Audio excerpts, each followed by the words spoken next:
finally got our little Jesus to sleep.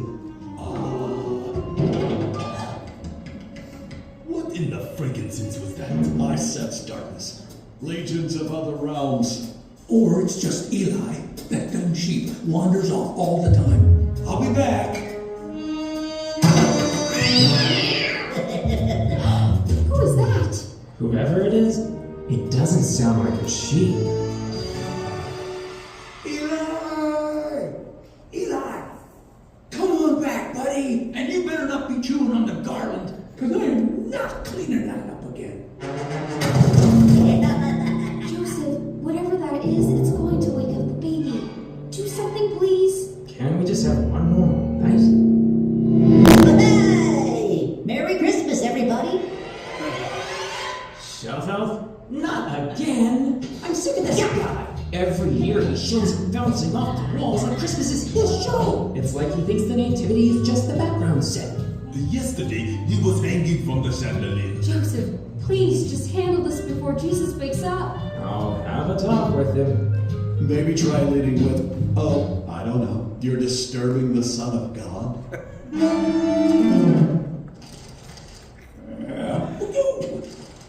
Come on out! We got the chip bag surrounded. Eli, you know you're not supposed to have COS.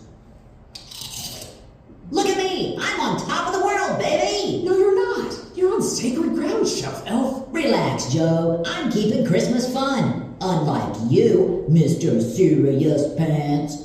Oh, sorry, I forgot. You don't wear pants. One more sound out of you, and you'll be making your last move back to the attic. Huh? What? I love you too, Eli. You know I'd go to the ends of the earth for you, little guy. Joseph, are you going to contend with this elf? Yeah, I will. You're welcome to stay, Shelf Elf. Huh? Just keep it down a bit for the baby. You got it, Joe. We can sleep all the rest of the year in the attic, but this month, we get to remind everyone that Jesus has come to gather his flock, even the loud ones, Like me. and carry them close to his heart. So, anybody want to lend me a hand? Gotta figure out how to get down from here. All right.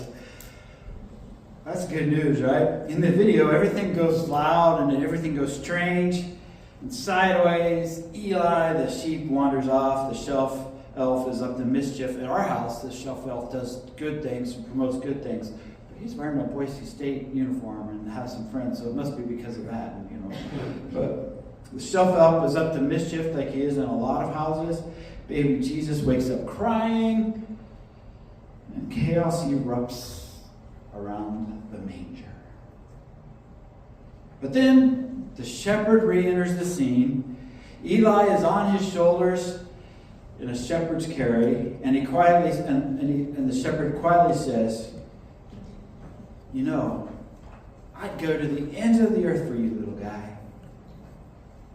Joseph looks at the audience and says, "This month we get to remind everyone that Jesus has come back to gather his flock, even the loud ones."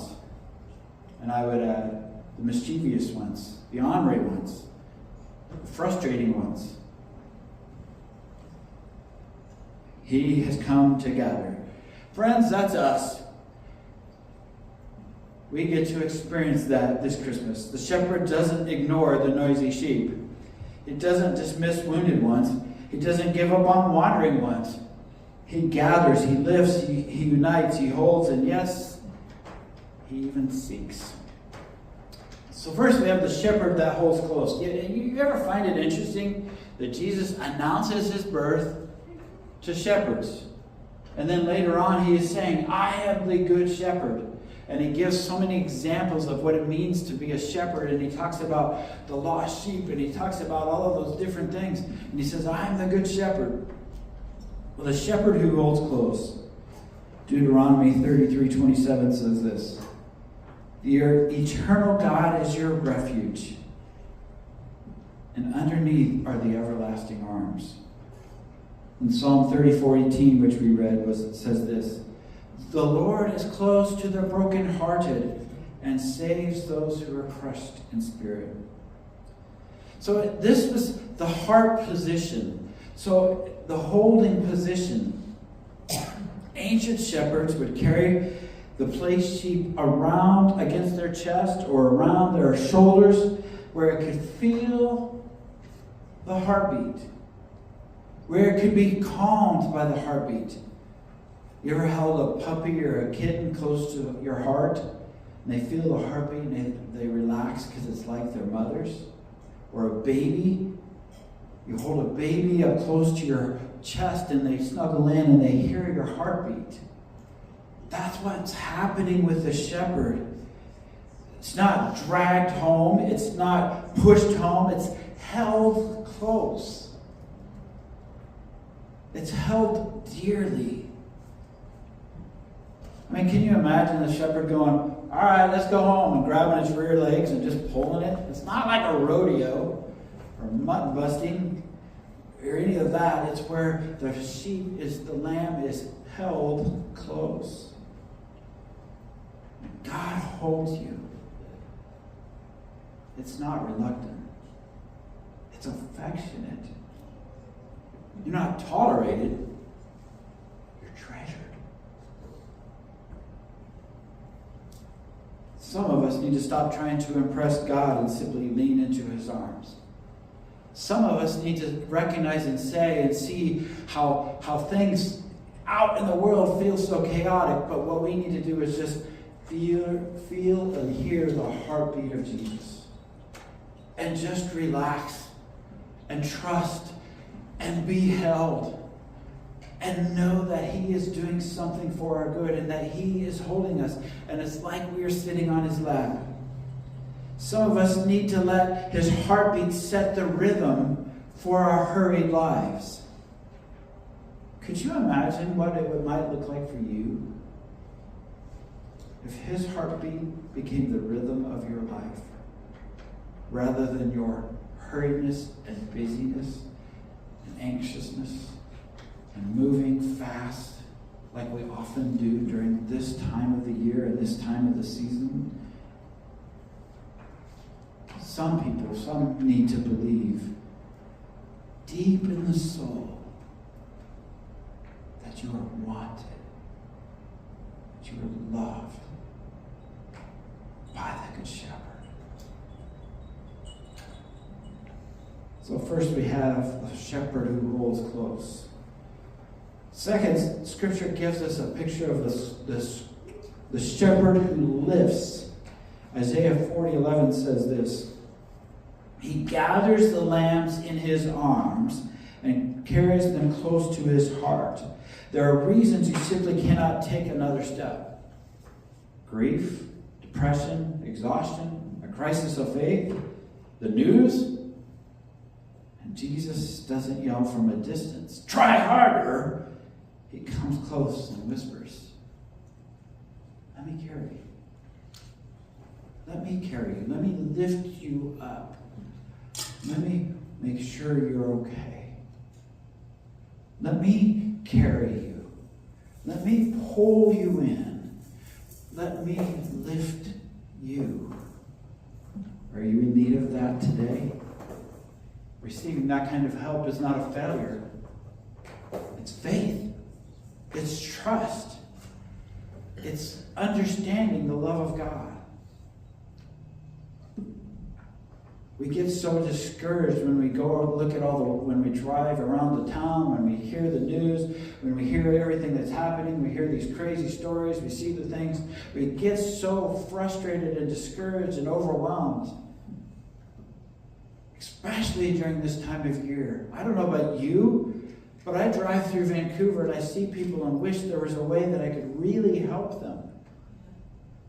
And I wish I could help everybody, but I can barely help any of them.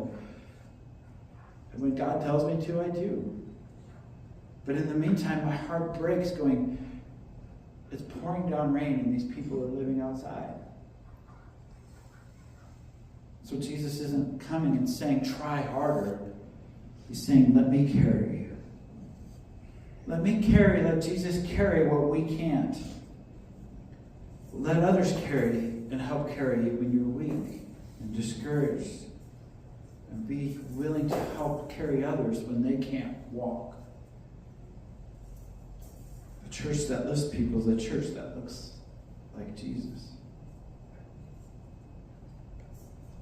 And in both of these, what often happens, what we don't recognize and what we don't understand, is that if a sheep would leave and would go off by itself, often what they would do is they would end up breaking the leg of the sheep out of compassion, because they know if they don't, it will fall off. It might jump off a cliff or fall off or do something else. So this little lamb, they would break the leg and then they would fix it. But in order for it to move and in order for it to heal, the shepherd would carry it, and the shepherd would hold it, and the shepherd would put it close to his heart and around his shoulders, and he would carry it and hold it, trying to heal. And what would happen is the little lamb would bond to the shepherd, connect to the shepherd in a way like it had never done before. And it would hardly ever wander off again, because its life, its sustenance, its strength, its power, its food, all then came from the shepherd.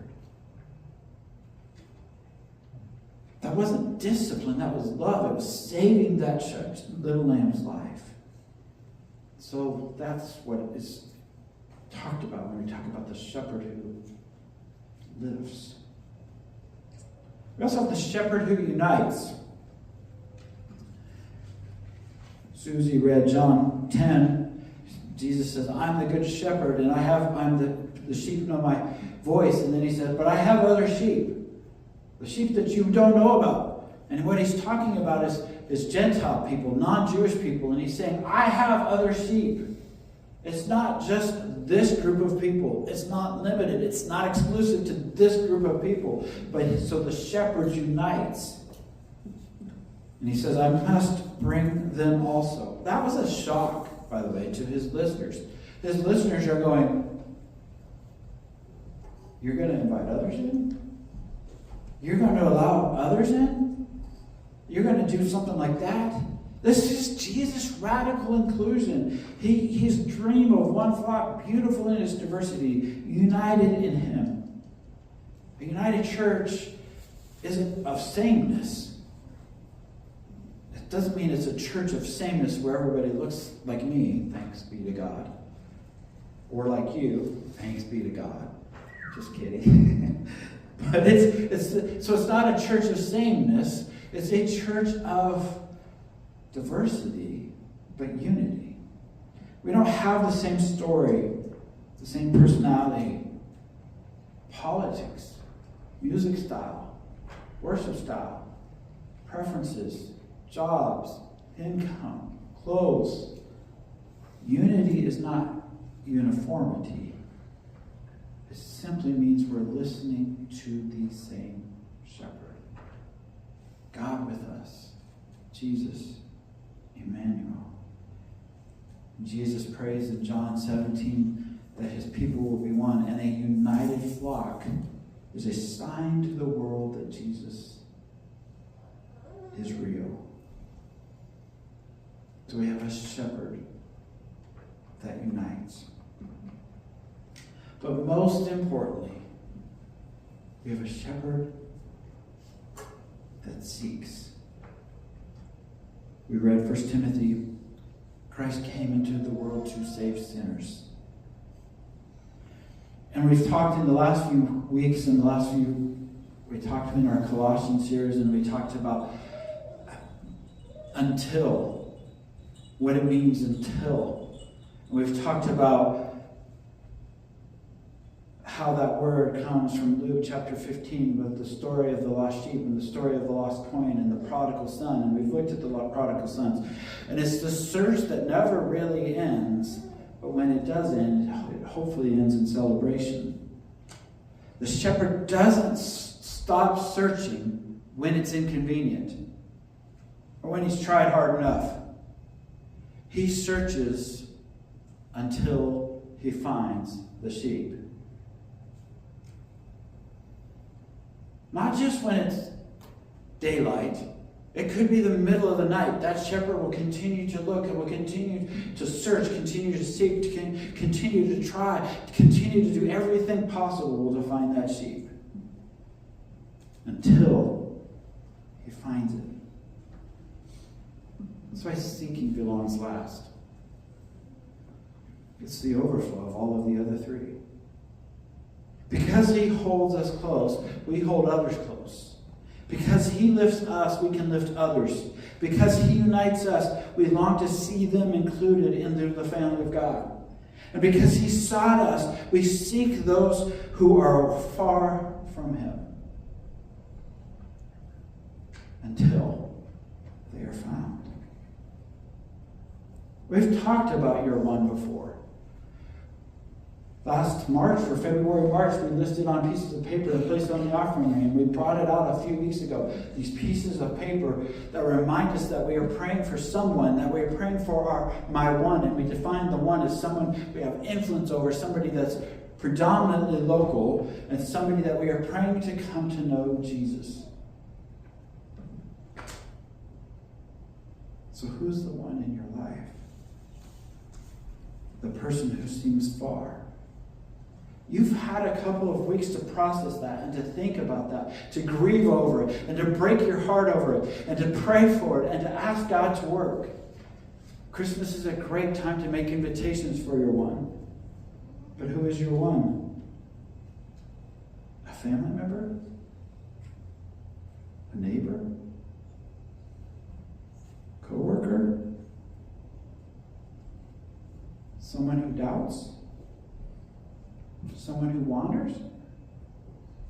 Someone who struggles? Someone who's all of the above? Grace doesn't shrug and say, they've made their choice. Grace goes after them. Lovingly, gently, patiently. So today we're going to end with a response. I told you a few weeks ago, and I showed you the picture on the screen a few weeks ago of that backdrop back there. And the backdrop that we're going to use as a constant reminder that we are praying for one or two people, maybe three. But we're praying for somebody to come to know Jesus. And like the shepherd in the video, we have that, I'd go to the end of the world for you, bud. It's that person you would change your schedule for. So we're going to respond today by relisting our ones. There are some markers in the back, but some of them might need shaken, and Tammy can help you if you need help. Some of them might need shaken, and so you can write. I want you to pick a rock and put one or two names maximum. And pick a rock or pick a place on that backdrop to list your one. And that will be a constant reminder for us that we are all praying for somebody, hopefully. If you don't know your one, then don't just go make up a name. We need to take this serious. But maybe after you've done that, maybe you need to come pray at the altar and pray for your one. Or maybe you realize that you're far from Jesus. Grace has been extended and received by us. So it needs to be extended. Jesus saw you. Jesus carried you. Jesus held you close. Jesus welcomed you into his flock. So who is he inviting you to seek? I don't think we will be the church that God wants us to be until our hearts begin to really pray for lost people. So you're going to write the first name. Don't write the whole name, just the first name. If you're like, I can't put that name up there, then just the first initial of the person that you are praying for to come to know Jesus. Not as a project, not as pressure, but as a prayer. Almost like the Wailing Wall in Jerusalem. Praying that Jesus will carry them, seek them, lift them, hold them close, and that he might use you to bring them. Jesus is the shepherd of our souls, and we need to hear his heartbeat. We need to teach others that he saw us, that they are worth searching for, rejoicing over, and carrying home. And so we ask that God will give us courage to love and pray and seek, hear his heart for them. So when you are ready, if a name or two comes to mind for you, I'm going to invite you to go back to the table. You can use the table or you can use the wall. And the wall, I will tell you, gets a little rough on some of the painting stuff, but it can be done. The markers are not super thick, but they are paint markers, so if you need help. But when God says to you and reminds you who your one is, I want to invite you to go put the first name back on the wall. So when you are ready, as this song plays, respond prayerfully, trusting and knowing God has something for you.